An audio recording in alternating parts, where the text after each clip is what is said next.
오늘은 한 은퇴자의 가슴 아픈 이야기를 들려드리겠습니다. 화려했던 과거를 뒤로하고 안정된 노후를 꿈꿨던 한 가장이 모든 것을 잃고도 가족에게 차마 진실을 말하지 못했던 이야기입니다. 우리의 노후, 가족, 그리고 삶의 진정한 가치에 대해 깊이 생각하게 만드는 이야기, 진짜 인생의 기록입니다. 자, 그럼 그의 이야기를 시작해볼까요? 그는 32년간 초등학교 교사로 일해왔습니다. 매일 아침 교실에 들어서면 아이들의 맑은 웃음소리와 호기심 가득한 눈빛이 그를 맞이했습니다. 그는 아이들에게 한글을 가르치고 꿈을 심어주는 일을 사랑했습니다. 동료들과 함께 커피를 마시며 수업 계획을 세우고 학부모들과 아이들의 미래를 논의하던 날들은 그의 삶의 든든한 버팀목이었습니다. 매달 꼬박꼬박 들어오는 월급, 주말이면 아내와 함께 시장에 가서 장을 보고 아이들과 공원에서 자전거를 타던 소소한 순간들. 그는 자신의 삶이 흔들릴 거라고는 단 한 번도 상상하지 못했습니다. 이 정도면 충분해. 퇴직금과 저축만 잘 관리하면 은퇴 후에도 행복한 노후를 보낼 수 있을 거야. 그는 아내와 그런 대화를 나누며 미래를 그렸습니다. 아내는 미소 지으며 고개를 끄덕였고 그는 그 미소가 영원할 거라 믿었습니다. 그는 퇴직을 5년 앞두고 노후를 준비하기 시작했습니다. 퇴직금으로 작은 아파트를 사고 남은 돈으로 안정적인 투자를 하면 충분히 여유로운 삶을 살 수 있을 거라 생각했습니다. 그는 금융에 대해 잘 알지 못했지만 늘 신중한 사람이라 스스로 공부하며 계획을 세웠습니다.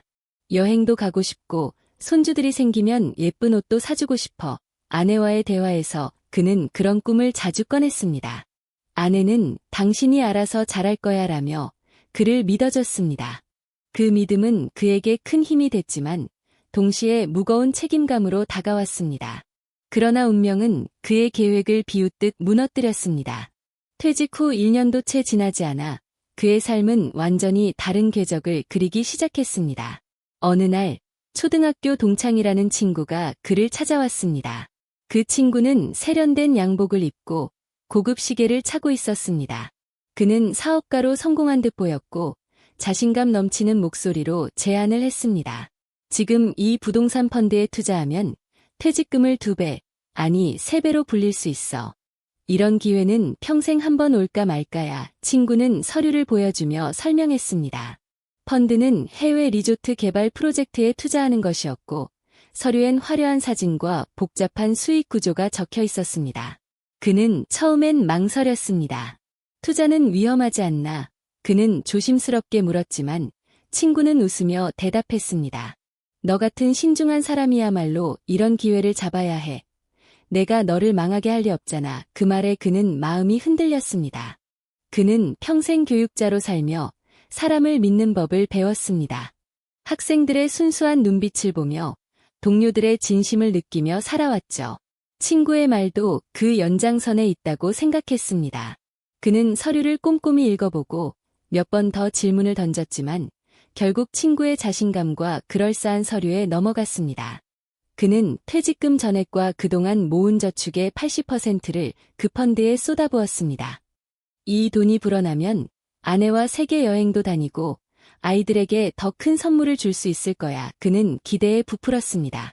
매일 밤 그는 아내에게 곧 좋은 소식이 있을 거야 라며 미소 지었습니다.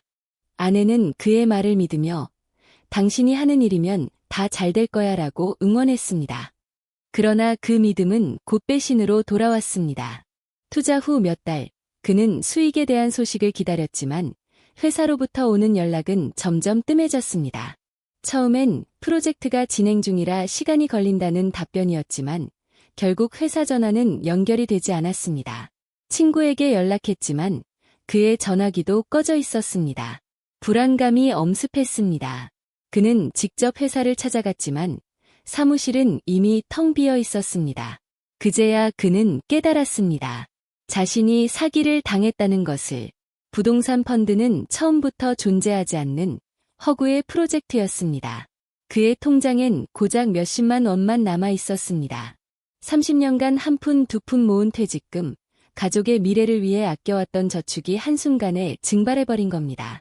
그 순간 그의 세상은 무너졌습니다. 어떻게 내가 이렇게 될 수가 있지.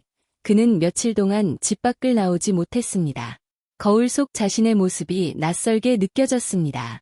그는 매일 밤잠을 이루지 못했습니다. 머릿속엔 후회와 자책이 가득했습니다. 왜 그 말을 믿었을까? 왜 더 알아보지 않았을까? 내가 이렇게 어리석을 수가. 그는 자신을 용서할 수 없었습니다. 하지만 그보다 더 큰 고통은 따로 있었습니다. 사랑하는 아내와 두 자녀에게 이 사실을 말할 용기가 없었던 겁니다. 내가 잘못해서 이렇게 됐다는 말을 차마 입 밖으로 꺼낼 수 없었죠. 그는 자존심이 강한 사람이었습니다. 가족들에게 늘 든든한 가장으로 보이고 싶었고, 그들을 실망시키고 싶지 않았습니다. 내가 알아서 해결해야 해. 가족에게 부담을 줄 순 없어. 그는 스스로를 다그쳤습니다. 그는 새벽마다 집을 나섰습니다. 여전히 정장을 입고 마치 출근하는 것처럼 꾸몄습니다. 아내가 오늘도 어딜 가? 라고 물으면 그는 동창 모임이 있다거나 잠깐 볼 일이 있다며 얼버무렸습니다. 하지만 그가 향한 곳은 직장이 아니었습니다. 그는 동네 재활용 분리수거장으로 갔습니다. 폐지와 플라스틱, 빈 병을 주워 하루 몇천 원이라도 벌기 위해서였습니다. 손은 거칠어지고 옷은 먼지로 더러워졌지만 그는 이를 악물고 버텼습니다. 가족에게는 절대 들키면 안 돼. 그는 매일 그렇게 다짐했습니다. 폐지를 주우며 번 돈은 적었지만 그는 그 돈으로 집의 장을 보고 전기세를 내고 아이들에게 용돈을 쥐어줬습니다. 아내가 요즘 왜 이렇게 피곤해 보여? 라고 걱정하면 그는 웃으며 그냥 나이 들어서 그래 라고 둘러댔습니다. 그는 점점 더 지쳐갔습니다. 새벽부터 밤까지 폐지를 주우며 보낸 시간은 그의 몸과 마음을 갉아먹었습니다. 하지만 그는 멈출 수 없었습니다. 가족에게 진실을 말할 용기가 없었기 때문입니다. 그는 아내와 아이들이 자신을 바라보는 눈빛을 떠올리며 버텼습니다. 내가 무너지면 가족도 무너져. 그는 스스로를 채찍질하며 하루하루를 버텼습니다. 하지만 그의 노력에도 불구하고 가게는 점점 더 어려워졌습니다. 전기세가 밀리고 아이들의 학원비를 내는 것도 벅차졌습니다. 그는 아내에게 이번 달은 좀 여유가 없네라며 둘러댔지만 아내의 눈엔 걱정이 점점 커져갔습니다.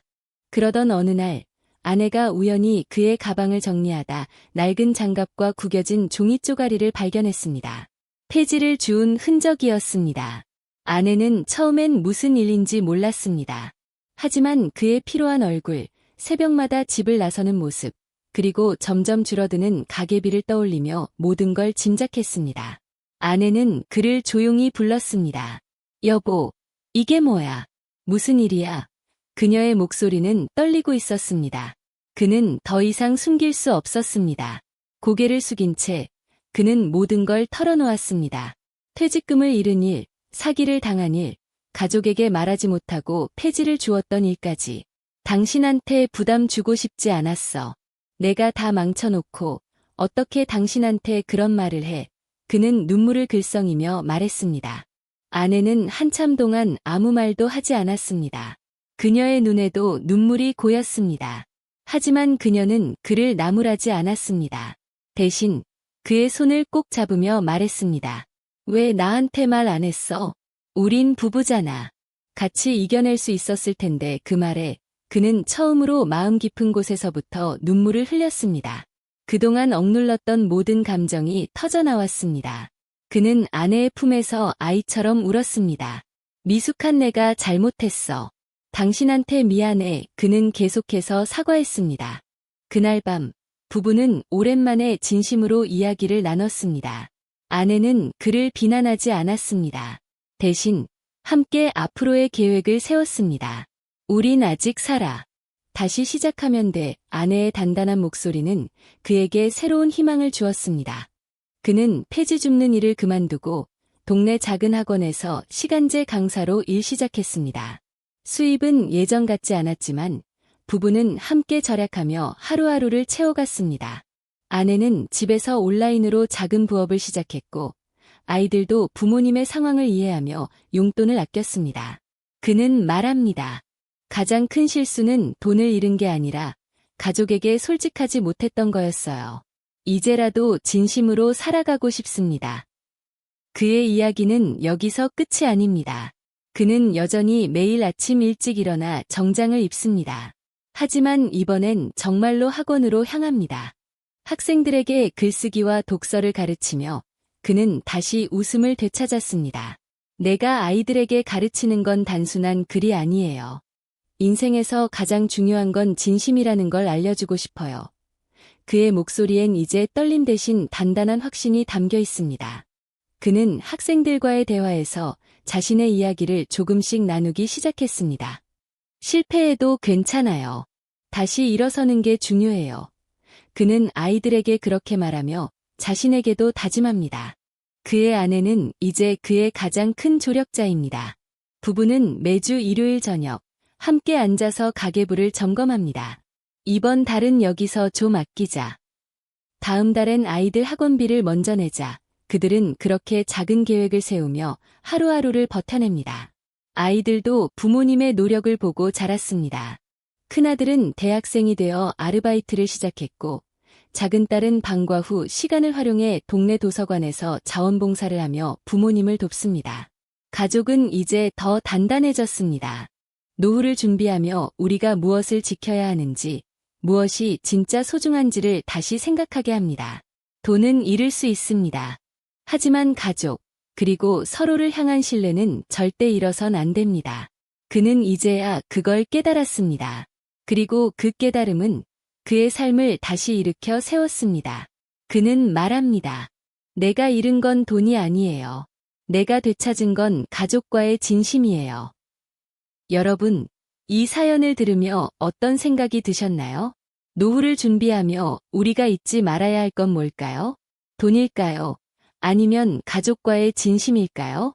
그의 이야기는 우리에게 이렇게 묻습니다. 여러분의 노후는 어떤 모습이길 바라시나요? 그리고 그 노후를 위해 지금 무엇을 하고 계신가요? 이 사연이 여러분에게 작은 깨달음을 줬다면 구독과 좋아요, 그리고 소중한 댓글로 응원 부탁드릴게요. 여러분의 이야기도 듣고 싶습니다. 다음 사연에서 또 만나요. 감사합니다.